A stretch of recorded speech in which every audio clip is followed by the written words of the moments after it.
big Apple event of the year was today, and I just got done watching it, so I thought that I would give some of my thoughts and opinions on the show, because I really need to get some of this stuff out. So the first thing is that obviously they announced a new iPhone. So 4 new iPhones. I got the iPhone 12 Mini, the iPhone 12 regular, the iPhone 12 Pro, and the iPhone 12 Max. So 4 new iPhones. The main thing about them is that they all have OLED displays. They all have OLED displays, and they all have 5G connectivity, which I'll get to the 5G part next. But this is the nice thing, is that the smaller sizes and the cheaper ones have displays that are not only just OLED, but they are 1080p, at least 1080p. So that is great, because people were always complaining before about, oh, the iPhone 10R or the iPhone 11, you're paying $700, but you're not even going to be able to watch a 1080p video. Well, now you can, so that is great. And out of this lineup, the thing that I think is the most interesting is the iPhone Mini. And this is probably the one that I would buy. Either this one or the iPhone 12 Pro. One of these two would probably be the one that I buy. The reason why this is so unique is because it's so small for everything that it comes with. So first off, this is one of, if not the smallest smartphone to be released this year. You're not going to find anything smaller than this. On stage, they had, or not on stage, on video, they showed off the iPhone 12 Mini next to the iPhone SE from this year. And it is smaller than the iPhone SE, yet it still has a 5.4-inch display. Whereas, obviously it's because of reducing bezels and all that. But that's crazy, and it's an OLED display.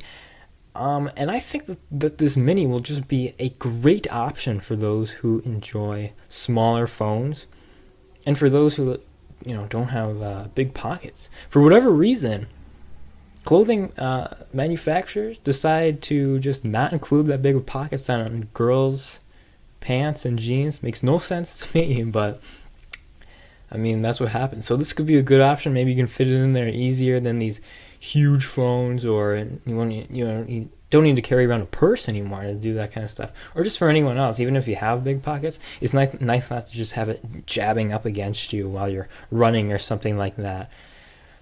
And it's the smallest 5G phone produced. I mean, it makes sense. It's one of the smallest smartphones produced, but it's cool that they can include all of the 5G antennas that they need to into the frame in such a small device. So the Mini, it's looking to be a great phone.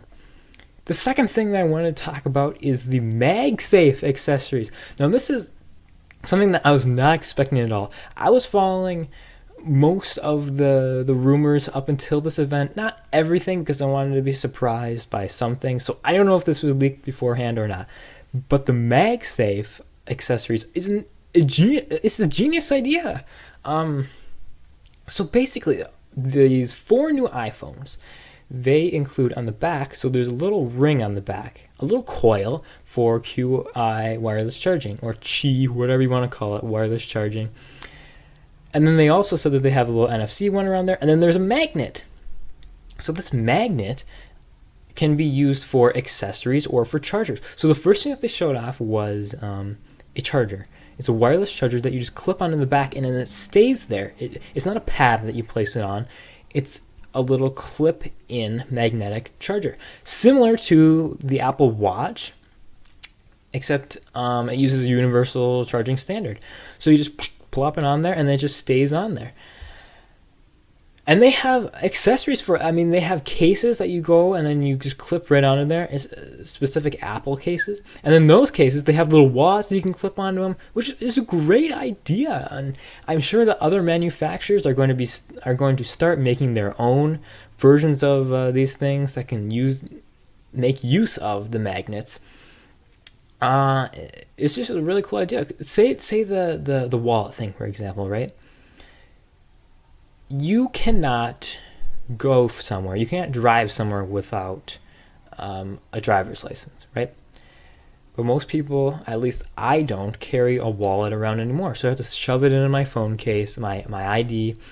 Now you can just say you're going out to the grocery store, put your ID in the little wallet, clip it on the back of your phone, do your shopping, pay with Apple Pay, go home. You can take off the wallet once you're home.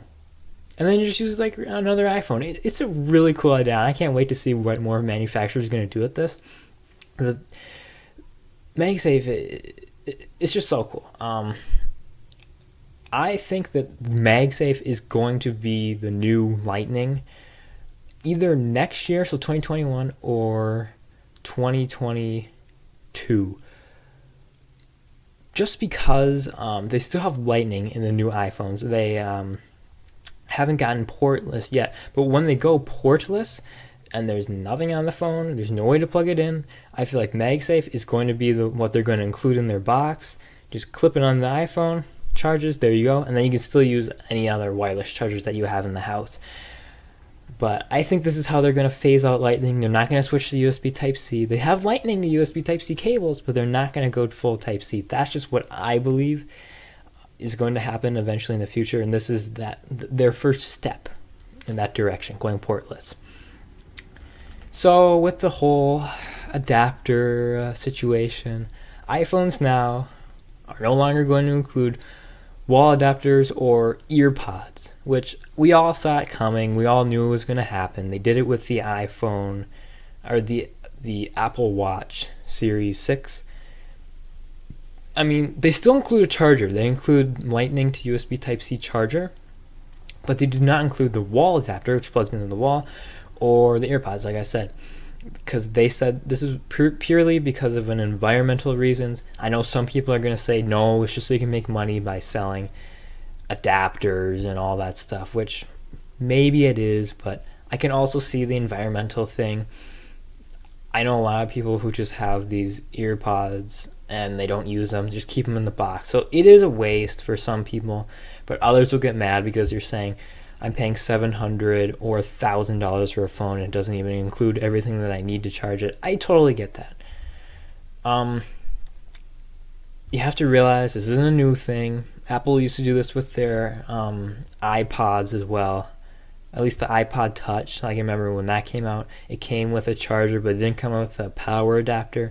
So I remember when it came, I got the iPod Touch 4th generation, and we had to go out to Best Buy that day and go and buy one. This was like in 2011 or something like that. But I mean, sure, people get mad about it. It's happening. We all knew it was going to happen. So it's fine. The next thing that I wanted to talk about is the HomePod Mini. So this was actually at the beginning of the presentation, and this is, in my opinion, what the original HomePod should have been. So it's finally gaining new features that have been on Google Homes and Amazon Echoes for a long time. So that's good. So they have like an intercom system, so you can just say, hey Siri, tell the household that we all need to be out in the car in 5 minutes. And then it would tell all the speakers in the house that you can reply or whatever.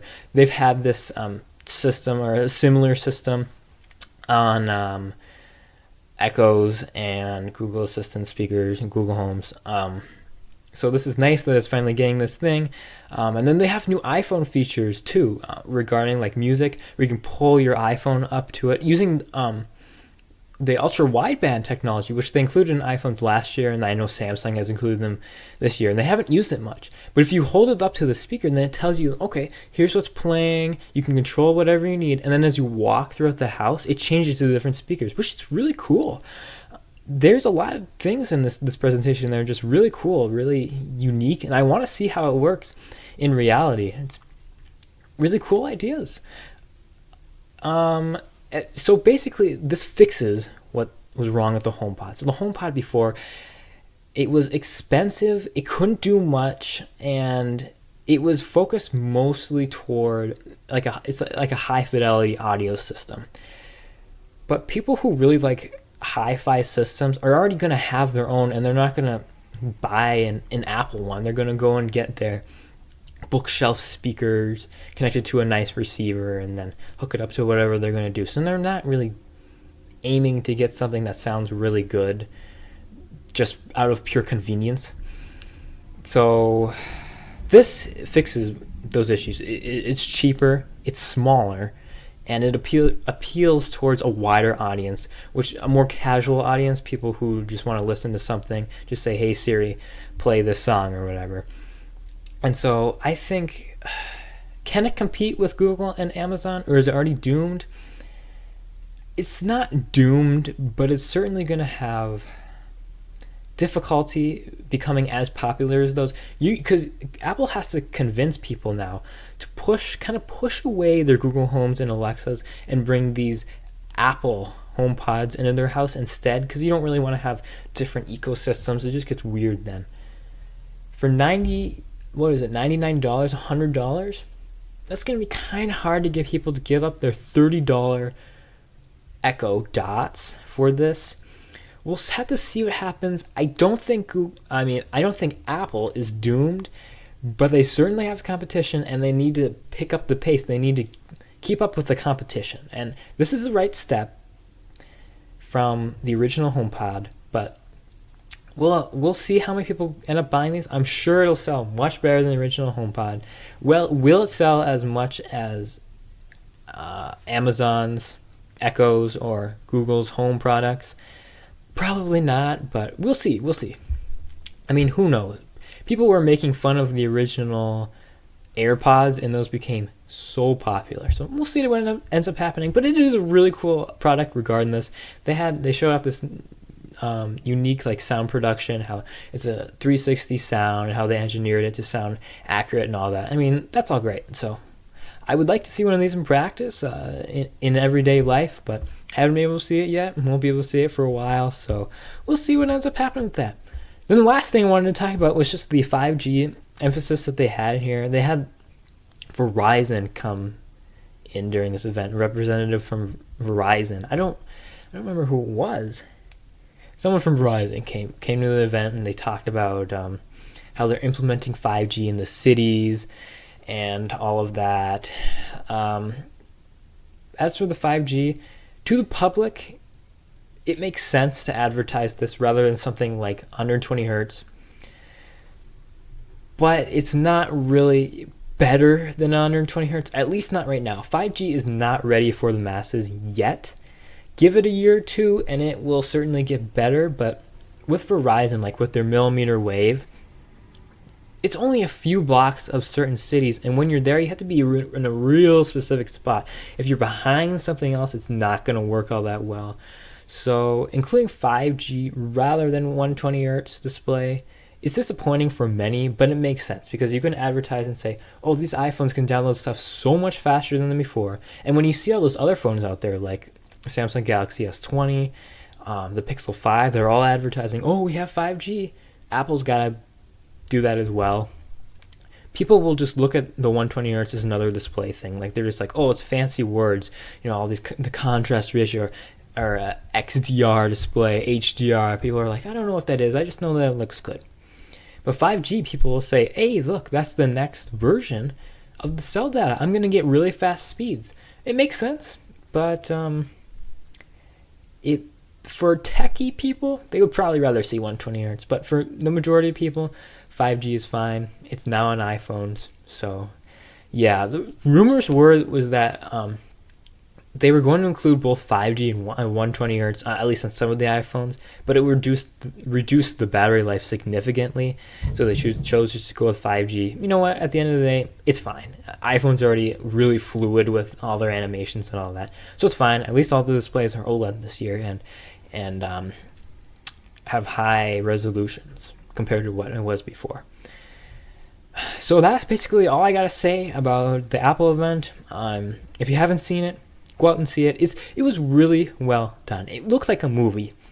It seriously did. You can tell that Apple bought a production company to do this kind of stuff, because it was really cool how they transitioned from one part, and then they went down to a table that had this house, and then the house zoomed out, and they went into the really cool night shots. It was a really cool event, and they had kind of a credits thing at the end. It wasn't credits, but they just said all of the COVID-19 procedures that they put in place. That was really nice nicely done. So much better than the Google. Let me tell you. Don't let me get on a rant about the Google Night In event. That wasn't all that good, but with all the celebrities and all that stuff. But this event was great. So if you haven't seen it, go out and see it. It should be on Apple's YouTube channel or just on the Apple website. If you don't want to see it, you don't have to see it either. But it was a really, really cool event. I'm glad that all of these products exist. I don't think there's anything there that I was really disappointed by. And yeah, thank you all so much for tuning in to Tea Time, and I will see you guys later.